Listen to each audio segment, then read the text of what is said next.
But now the brilliant thing, Britain, the history, every little town in Britain has such a fantastic little sort of personal history of how it was affected by the French Revolution for a number of reasons, really. I mean, first of all, because people were so inspired, so many people were inspired by it, but also the establishment over here, they hated all what was happening, and so they brought in all sorts of laws to ban any people marching together or organising together in any way. Thousands of spies were sent out.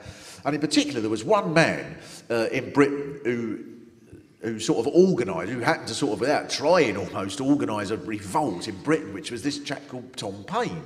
Right, Tom Paine wrote a book. He'd already been to America. He was a corset maker, right? And he went to America, and while he was out there, he saw the war that sort of starting up against Britain, and he wrote a pamphlet, and it became the best-selling pamphlet in America ever up to that point. To the point where it was in the first ever American government. And he wrote in his diary, because George Washington came round to see him, he wrote in his diary, George Washington came round to see me, I offered him a crust of bread and some cheese. That's cool, isn't it, when George Washington comes round? Oh yeah, I've got the King of Spain tomorrow, he's getting sugar puffs. That's cool, isn't it?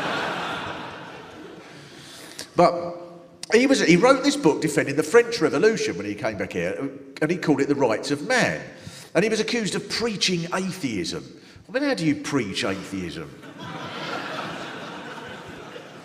Do you go around knocking on the doors of religious people on Sunday mornings? And then when they answer, say, have you heard the bad news? But this book was extraordinary because it was full of these magnificent lines. Like he said, the idea of a hereditary ruler is as absurd as the idea of a hereditary mathematician. So all cool stuff 200 years ago. Except, you know, the aristocracy would try and get away with that, though, wouldn't they? They'd have maths lecturers going, look at these little squiggles here. Aren't they delightful? Yes. I've no idea what they mean, but I was left them by my grandfather.